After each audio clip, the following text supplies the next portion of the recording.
নমস্কাৰ আপোনালোক সকলোকে স্বাগতম জনাইছো মোৰ চেনেলৰ অন্য এটা ভিডিঅ'লৈ। আজিৰ ভিডিঅ'টোত হ'বলগীয়া ADRE গ্ৰেড 3 আৰু গ্ৰেড 4 পৰীক্ষাৰ বাবে কেইটামান অতি প্ৰয়োজনীয় প্ৰশ্ন উত্তৰ লৈ আহিছো। গতিকে বলকচোন ভিডিঅ'টো আৰম্ভ কৰো। প্ৰথম প্ৰশ্নটো হৈছে কাৰ্বি আংলং জিলাৰ মাজেৰে নগাঁও ডিমাপুৰ সংযোগী ৰাষ্ট্ৰীয় ঘাইপথ কোনটো? উত্তৰটো হৈছে অপচন খ NH 36। 2 নম্বৰ প্ৰশ্নটো হৈছে চুতীয়া ৰাজ্যৰ অন্তিমজন ৰজা কোন আছিল? শুদ্ধ উত্তৰটো হৈছে অপচন ক নীতিপাল আছিল চুতীয়া ৰাজ্যৰ অন্তিমজন ৰজা। 3 নম্বৰ প্ৰশ্নটো হৈছে বদন চন্দ্ৰ বৰফুকনক কোনে হত্যা কৰিছিল? উত্তৰটো হৈছে অপচন খ ৰূপ সিং সুবেদাৰে বদন চন্দ্ৰ বৰফুকনক হত্যা কৰিছিল। 4 নম্বৰ প্ৰশ্নটো হৈছে কোনটো জনজাতিয়ে পৰাগ উৎসৱ উদযাপন কৰে? শুদ্ধ উত্তৰটো হৈছে অপচন ঘ মিচিংসকলে পৰাগ উৎসৱ উদযাপন কৰে। 5 নম্বৰ প্ৰশ্নটো হৈছে অসমৰ কোনে বিখ্যাত দাণ্ডি যাত্ৰাত ভাগ লৈছিল? উত্তৰটো হৈছে অপচন ক লীলাধৰ বৰুৱাই অসমৰ বিখ্যাত দাণ্ডি যাত্ৰাত ভাগ লৈছিল। 6 নম্বৰ প্ৰশ্নটো হৈছে ৰঘুনাৰায়ণৰ পুত্ৰ কোন আছিল? শুদ্ধ উত্তৰটো হৈছে অপচন খ চিলাৰায় ৰঘুনাৰায়ণৰ পুত্ৰ আছিল। 7 নম্বৰ প্ৰশ্নটো হৈছে কোনজনক বুদ্ধি স্বৰ্গনাৰায়ণ বুলি জনা যায়? উত্তৰটো হৈছে অপচন খ প্ৰতাপ সিংহক বুদ্ধি স্বৰ্গনাৰায়ণ বুলি জনা যায়। 8 নম্বৰ প্ৰশ্নটো হৈছে কাৰ ৰাজত্বকালত আলাবৈ ৰণ হৈছিল? উত্তৰটো হৈছে অপচন ঘ ৰাজা ৰামসিংহৰ ৰাজত্বকালত আলাবৈ ৰণ হৈছিল। 9 নম্বৰ প্ৰশ্নটো হৈছে কাম লোপ পলৈ অহা বুলি নিজ প্ৰতিবেদনত উল্লেখ কৰা বিদেশী লোকজনৰ নাম কি আছিল? উত্তৰটো হৈছে অপচন ক হিউৱেন চাং আছিল। 10 নম্বৰ প্ৰশ্নটো হৈছে উমানন্দ মন্দিৰ কোনে নিৰ্মাণ কৰোৱাইছিল? উত্তৰটো হৈছে অপচন ক গদাধৰ সিংহই উমানন্দ মন্দিৰ নিৰ্মাণ কৰোৱাইছিল। 11 নম্বৰ প্ৰশ্নটো হৈছে গড়গাঁও দখল কৰা মোগল সেনাপতি কোন আছিল? শুদ্ধ উত্তৰটো হৈছে অপচন ঘ মীৰ জুমলা আছিল গড়গাঁও দখল কৰা মোগল সেনাপতি। 12 নম্বৰ প্ৰশ্নটো হৈছে কোনজন অসম বুৰঞ্জীত লৰা ৰজা নামেৰে বিখ্যাত? উত্তৰটো হৈছে অপচন গ চুলিকফা অসম বুৰঞ্জীত লৰা ৰজা নামেৰে বিখ্যাত। 13 নম্বৰ প্ৰশ্নটো হৈছে ৰত্নপালৰ বৰগাঁও তাম্ৰলিপি কোনে পাঠোদ্ধাৰ কৰিছিল? উত্তৰটো হৈছে অপচন ঘ ডক্টৰ হোমীয়ে পাঠোদ্ধাৰ কৰিছিল। 14 নম্বৰ প্ৰশ্নটো হৈছে লালুকহুলা বৰফুকনে কাক গুৱাহাটী গতাই দিছিল?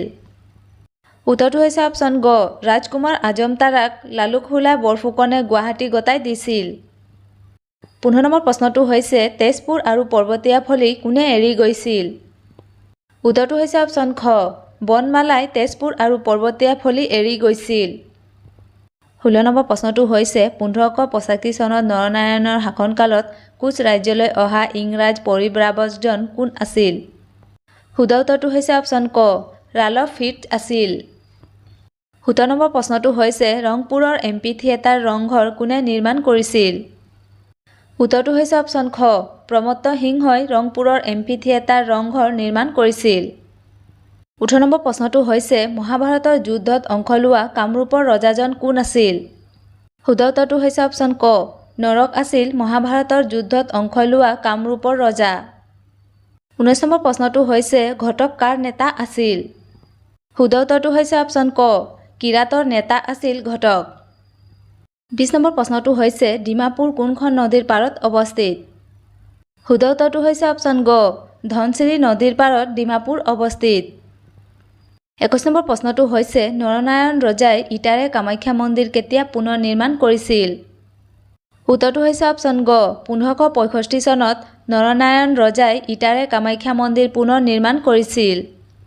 22 নম্বৰ প্ৰশ্নটো হৈছে অসমত শংকৰদেৱৰ নৱবৈষ্ণৱ আন্দোলন কেতিয়া হৈছিল?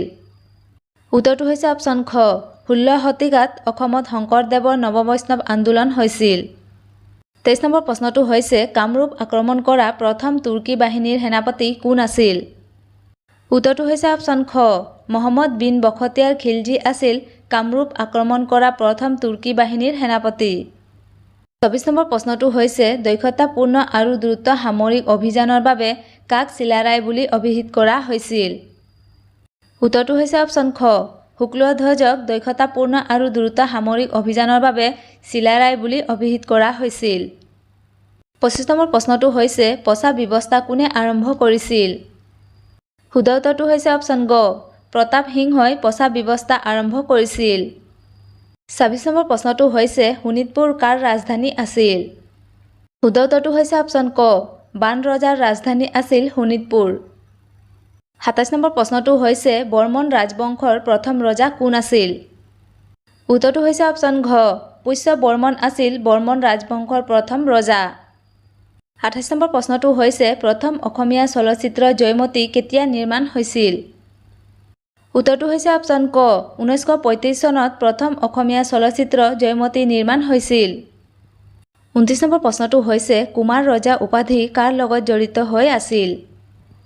উত্তৰটো হৈছে অপশ্যন ক, ভাস্কৰ বৰ্মনৰ লগত কুমাৰ ৰজা উপাধি জড়িত হৈ আছিল। ৩০ নম্বৰ প্ৰশ্নটো হৈছে কোন ঠাইত এছিয়াৰ প্ৰথম চাহ গৱেষণা কেন্দ্ৰ স্থাপন কৰা হৈছিল? শুদ্ধ উত্তৰটো হৈছে অপশ্যন ঘ, যোৰহাটত এছিয়াৰ প্ৰথম চাহ গৱেষণা কেন্দ্ৰ স্থাপন কৰা হৈছিল। প্ৰশ্নোত্তৰবোৰ চাই যদি ভাল পাইছে তেন্তে প্লিজ লাইক কমেণ্ট শ্বেয়াৰ কৰি যিসকলে এতিয়ালৈকে মোৰ চেনেলটো ছাবস্ক্ৰাইব কৰা নাই প্লিজ ছাবস্ক্ৰাইব কৰি ল'ব, তেতিয়াহে আপোনালোকে আহিবলগীয়া পৰীক্ষাৰ বাবে সকলো ধৰণৰ প্ৰশ্নোত্তৰবোৰ পাই থাকিব। Thank U.